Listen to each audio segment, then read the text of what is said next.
오늘부터 에스더 말씀을 우리가 함께 읽겠습니다. 에스더는 왕비죠. 그래서 시대적으로는 이스라엘 백성이 바벨론 포로에서 귀환한 제1차 포로 귀환한 때, 그러니까 주전 536년 때부터 시작해서 이제 바벨론 2차 포로 때, 그러니까 483년인가요? 요 사이에 있었던 일입니다. 그 사이에 바로 이제 바사에는 아하수에로 왕, 크세르라는 아하수에로 왕이 이제 왕에 있었죠. 바사의 제 4대 왕인데, 그 시기에 이제 기록된 말씀이죠. 지금 우리가 연대순으로 읽기 때문에, 요거 다음에는 이제 바벨론 2차 포로 때는 에스라가 또 이렇게 데려오는 거죠. 2차 포로. 그래서 요 에스라서 7장부터 그 얘기가 나오니까 요거에 이어서 이제 우리가 에스라서 7장을 읽게 되는데, 시기적으로 이제 바벨론 포로 기간이다 이렇게 볼 수가 있는데, 지금 이 바사의 수도인 수산성에서 이제 큰 일이 일어났습니다. 그 일은 이 하만이라는 사람이 이제 아말렉의 후예인데, 아말렉 아가광, 사울이 처치하지 못했던 그 아가광, 그래서 옆에 있던 사무엘이 처치하게 죽였던 그 아가광의 후손인 하만이 이스라엘 백성을 멸하려고 이렇게 이제 흉계를 꾸민 이제 이런 사건이 일어났는데, 바로 이 에스더, 오늘 에스더 왕비가 죽으면 죽으리다, 그리고 이제 왕 앞에 나아가서 이스라엘 백성을 구원한 그런 사건이 있습니다. 그걸 이제 불임절로 이스라엘 백성은 지금도 지키고 있는데, 이제 그런 내용이 바로 에스더서의 내용입니다. 그래서 왜 이것을 기록했을까?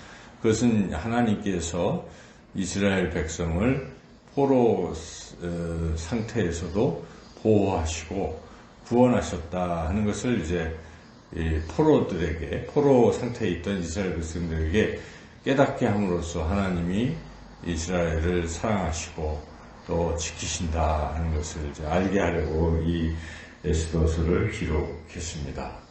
곧 우리 하나님을 믿는 하나님의 백성들을 하나님께서 지키신다 하는 이제 그런 것을 우리가 이 말씀을 통해서 깨달을 수 있는 것이죠.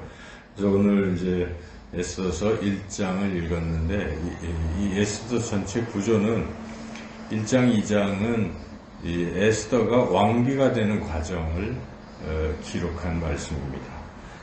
그리고 이제 3장부터 쭉 뒤에 5장까지는 이 하만이 음모를 꾸며서 이스라엘 백성을 죽이려고 하는 그런 이야기가 나오고, 드디어 이제 8장부터 10장까지는 이 에스더와 모르드게의 활약으로 이스라엘 백성이 구원받는 그런 이야기, 이렇게 크게 세 파트로 구별할 수가 있습니다. 오늘 우리가 에스더서 1장을 읽었는데, 여기는 에스더 이야기는 안 나오고 에스더가 왕비가 되기 위한 어떤 배경 설명이 나오고 있습니다. 그것은 당시의 왕비였던 와스디가 그냥 폐위가 되는 그런 이야기죠. 1장에 읽었듯이 이렇게 아하수에로 왕이 연회를 베풀었어요. 그래서 6개월 동안 주로 이제 귀족들과 뭐 여러 다스리는 나라들의 사람들을 다 불러서 이렇게 지금 6개월간 잔치를 베풀었는데, 그 잔치를 베푼 이유는 지금 출전을 하기 전에 하는 일들이죠. 그래서 지금 곧 아하수에로 왕은 그리스를, 당시 신흥 강국으로 부상하고 있는 그리스를 이제 점령하려고 이렇게 미리 먹이는 겁니다. 장수들도 먹이고, 그래서 연회를 베풀어서 전쟁 준비를 하고 있는 것이죠. 이제 그것을 쭉 하는 이야기인데, 그 6개월 동안은 그런 힘 있는 자들을 데려다가 지방의 귀족들, 지방 관리들, 또 여러 나라 국가들의 왕들 데려다 놓고 잔치를 이제 6개월간 베풀고, 그리고 이제 일주일간 또 잔치를 또 베풉니다. 그것은 이 수상궁 근처에 있는 백성들을 또 모아서 7주간은 또 백성들을 위한 잔치, 이렇게 잔치를 벌이고 있는 이런 이야기인데, 여기에 이제 뜻밖의 일이 일어난 것입니다. 뜻밖의 일이 술에 취해서 아하수에로 왕이 그 왕비가 이쁘니까, 와스티가 이쁘니까 한번 옷을 좀 예쁘게 차려입고 백성들 앞에서 이렇게 좀 아름다움을 좀 드러내라.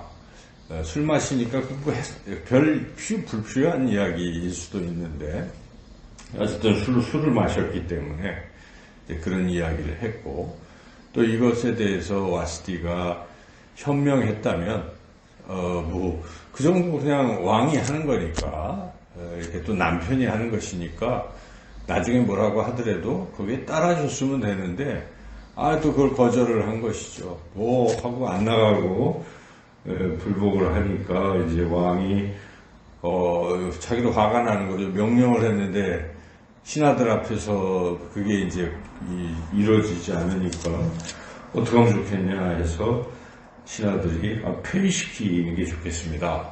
그래서 폐위가 된 겁니다. 폐위가 되고, 그 다음에 신하들이 생각하면 폐위를 시켜놨는데, 잘못하면 또 복권이 되면 폐위시킨 자기네들이 또 문제가 되니까, 아예 새로운 왕비를 뽑읍시다까지 얘기가 된 거예요. 그래서 오늘 1장 말씀은 이제 거기까지죠.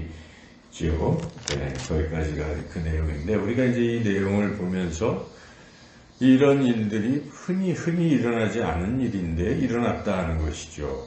그것은 결국은 하나님의 섭리가 여기 있었다라고 우리가 생각할 수가 있어요. 그래서 에스더라는 유대 출신의 여인을 왕비로 세우시기 위한 하나님의 섭리가 여기에 있었다는 것입니다. 그래서 우리는 이 말씀을 통해서 하나님은 모든 것을 다스리시는 분이시다는 것을 우리가 절대적으로 믿어야 됩니다. 우리 이 삶 가운데서도 우연히 일어날 것 같은 일어나는 것 같이 생각되는 일들도 있고, 또 여러 가지 일들이 일어났잖아요. 그래서 그걸 우연이구나 생각하지만 이게 다 하나님의 섭리 가운데 있어요. 그 모든 일들은 또 따지고 보면은 지나가고 뒤돌아보면 다 하나님께서 이 일을 이루시기 위해서 그렇게 하셨구나. 때로는 그것이 우리에게 고난의 형태일 수도 있고 또 어떤 여러 가지 일들이 있었어요. 그렇죠?